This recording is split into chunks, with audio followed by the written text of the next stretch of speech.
Hello, welcome everyone to this new tutorial. Today we're going to learn how to create a 404 page in Elementor inside of WordPress. Okay, we're going to learn how to create a very creative yet very simple 404 page. I'm going to teach you the structural aspect of this, the technical aspect of it, and then the design aspect of it. Right now, first off, let's get to the structure. Okay, now if a website has a 404 page, by the way, let's open this in a new tab.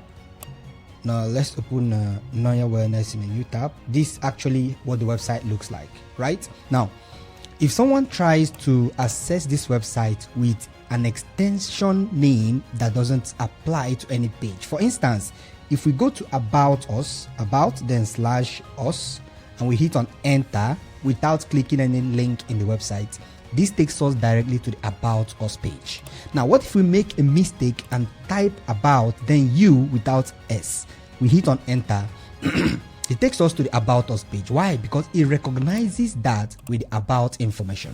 But what if in cases where we come in the beginning and we type maybe HEAR and we hit on enter? It doesn't recognize anything close to that, so it takes us to what? A 404 page.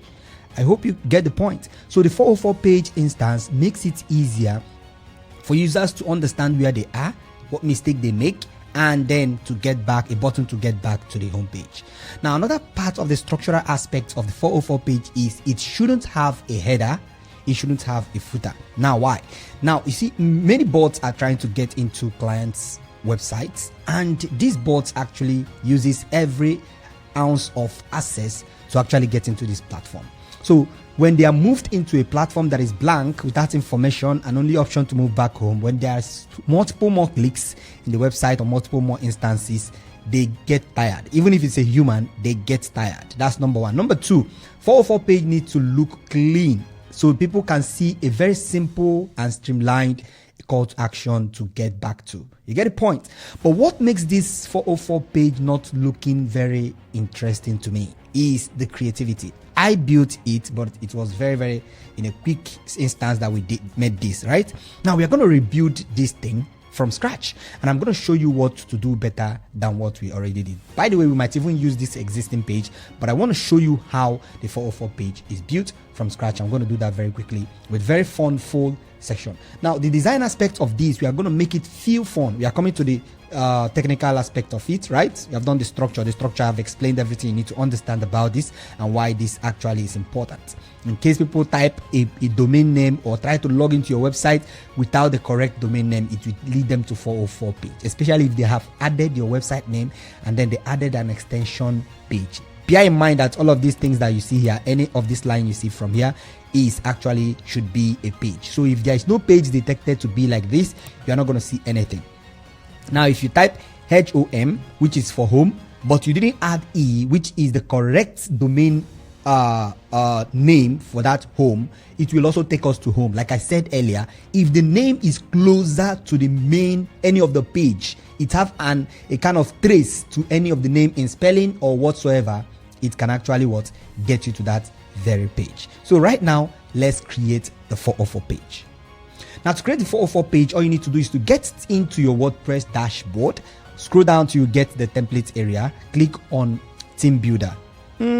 I think in most cases we can also be able to do this from the template area. Okay, we can say add new template from here. Let me see that. Click option from here. We'll see the 404 error 404 page, right? We'll be able to see that from there. This is the old theme builder section. Now we can also do that from the theme builder area, like I just said earlier before. Now if we get in there, you can also see the 404 error page from here. So what you need to do is to click on 404, click on plus button here, the plus icon here, and then it will take you to a new blank page to start designing. But for instance, we already have a page we are designing on, so we don't need to click on this again. Okay, because this 404 page is a template page, and let me show you something very quickly. When you click on that and click on edit condition, you will see that the 404 page is applied to the 404 page. Now if we create a new 404 page, we apply a new 404 page and it will disconnect this existing 404 page from this one, just like a template, a header and a footer, which applies to specific pages in a website or which applies to all of the pages in a website. Right, so let's proceed with editing this. So we hit on edit from here. Okay, so it will take us into the 404 page we already have, and we'll now edit from there, making it easier for us. Let me expand this window so we can, this right, okay for me.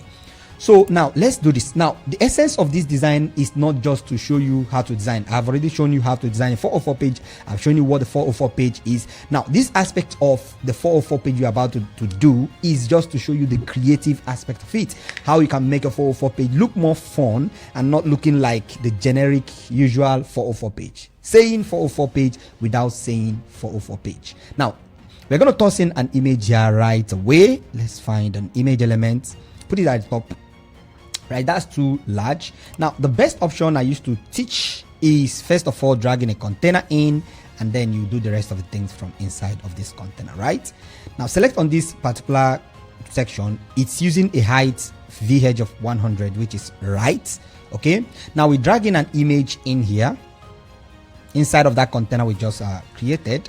Then we can now adjust the size of the image. You can put the image size to be at this range. Is the more you go up, the more higher it is. Okay, you can put it on full scale if we want to, but 1530 pixels, 2000 pixels is okay, and moderate. Now usually do not just put your image at a particular percentage like this. If you create this, you are creating a bigger problem for yourself, and I'm going to show you what that looks possibly in this video. But just pull it to 100 maximum, put the width to 100 maximum, then go over to advanced, click on the width, click on custom, then organize or adjust the custom according to what you want. I think this size is enough for what we want. Right now the next thing we need to do is to select on the container guiding this image. We make sure it is middle aligned and then center aligned, so everything stays in the middle. Now we want to put in our image. Let's find a very beautiful image. Now we're going to search for an image. Let's click on you can use many platforms, like you can use a free pick to search for images. You can also use these are custom stock images you can use for free. You can also use I think there are many image platforms like pexel.com. You can use pexel.com, PEXELX, I think. So we scroll down, we get to photos, and we're going to search for a duck in a street, in a pool. Okay, let's use this because this is cool. We are trying to create an illusion or a concept that this page is empty, but without letting people know that this page is empty. So we are going to write some kind of funny copy that makes a lot of sense. You know, ducks usually are placed, if a duck is placed inside of a stream or inside of a pool, it means that that pool is actually empty. There is not usable at that point in time, right? Okay, so that option makes a lot of sense for us. I think this one works. Let's click option here and click on show similar.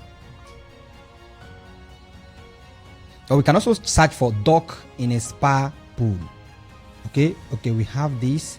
Let's see if we can see anything related to spa. We want something very close to a spa. Okay, because what we want to write is close to a spa. Okay, let's look for a duck in a spa. Oh, because we want something very close. Perfect. So this is close. These are close to what we want. These are close to what we want. These ones are going off board. So let's check the similar images to this. Okay, perfect. So I like this. Let's see.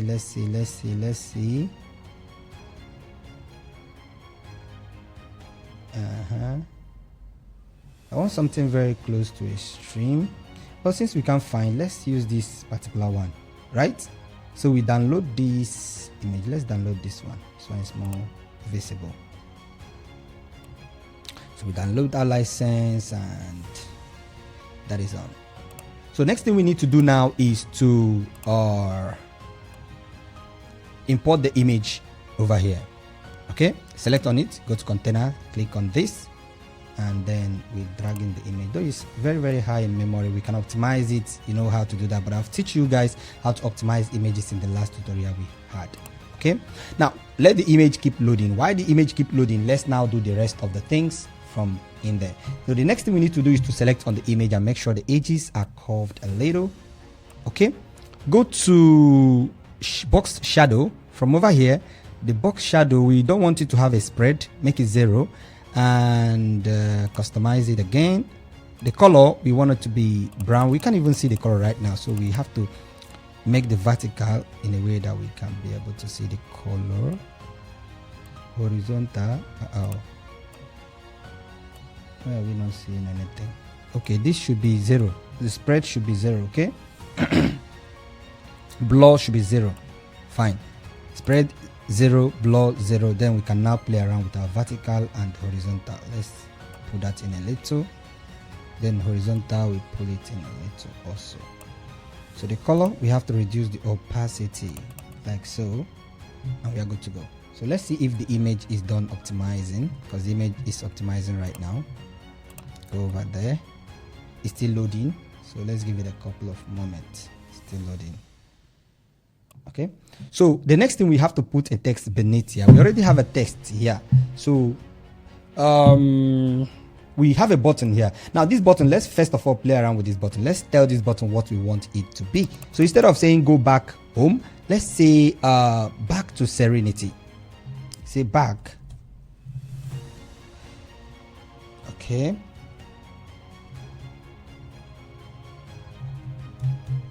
And the text above, okay, we have to increase this text for this particular one. You have to increase the text a little, and the thickness of the text can go up to this. Okay, let's increase it a little. Okay, that's perfect. It's perfect. The top, pull it up to 20, and the bottom, padding for the button, pull it up to 20. Left and right, we can make it 30. Right, 30. Perfect. So this is good for what we want. Page not found, should we leave that on? Let's select on this. What if we say something like this page went for a spa? Right now, let's adjust. Our text is too large because it was the 404 before, which we don't want anymore. Monster Rats, I don't really like that. Let's use Inter. Okay, the font thickness, let's make it 500, and the spacing before line heights can be okay. Space between texts can be constrained a little. Okay, and let's give it a margin top. Okay, we can also leave this page not found if we want to. Let's import our image right now so that everything can be in place. Perfect. Perfect. So this works perfectly well for me. Okay, this page went for a spa. Page not found. Back to Serenity. Perfect. So you see how streamlined and how interesting this looks. Just in a click, in a few clicks, and we have the page. I think this text should be a little bit darker. Green itself. Perfect. Okay. The went should be capital because we want to emphasize. Even 4. Okay, 4 can be small, not capital. Perfect. So the essence of this is to make sure that we appear more playful and not too serious to the clients. Okay, more playful. You can further make the responsiveness. You know what to do from here. You see how the text is. I am just making the responsiveness for this one specifically, not all of them. Okay, can make the responsiveness, adjust things. You know, this one, the height, line height is too much. Adjust it. And the letter spacing is too short. Expand it. Line height, fix the line height issue. For this image over here, we are going to adjust the image container from here. Switch this to percentage and then increase it to like 100%. It's okay. Then this one will adjust. Okay, let me take for instance, this is how it's going to look on my device. Right, this is how it's going to look on my device. The padding top, let's give it a padding top of 20 or around 20 something. Page not found, back to Serenity. This is very simple and straight to the point, right? Responsiveness is not a difficult thing to do. It's very easy, the easiest part of your work. Let's space out this text a little. Let's space out this text. So let's keep it at 0. Okay, let's keep it at this size. It's okay. So perfect, we are done. We save our work. Once we save it, if this is the first time you are setting up the 404 page, look at what happens if you click on the publish. This is what will happen. You will notice something like this. Okay, just click on the center area and select on 404 page and then save your work, because that's the condition. You have to do call it conditional logic. You have to do a condition for that particular page to display that page on every error page. So this page, we are conditioning it to display on every error page anybody visits in the website. So for instance, a user go in and type any rubbish from here, hit enter to take them to what? The 404 page, asking them this page went for a spa, page not found, back to Serenity. So when they click on back to Serenity, it takes them back to the home page. I hope you guys enjoyed this particular tutorial, and if you have not actually watched some other tutorial, you can check the videos we have from here. And by the way, if you want to be part of our course, our web design course, teach you how to build websites from scratch, just like what you are actually experiencing now, but building advanced websites, advanced e-commerce and all of that. Okay, custom websites you can build, you can learn how to build custom websites like what you're seeing right now. Very custom and advanced website. You can get our course current course. Our e-commerce course is coming up very soon. You can get it as soon as it's launched. It will be launched at this price, but the base price is $400. You can get this at this price, and we actually support split payment. That is it, guys, for today's tutorial. I hope you enjoyed it. If you have any question about this, drop that in the comment section, and make sure to like and comment in this video if you have any question. Subscribe if you are not subscribed, and you can share. Feel free to do that. We love you. Do have a wonderful day, and God bless you.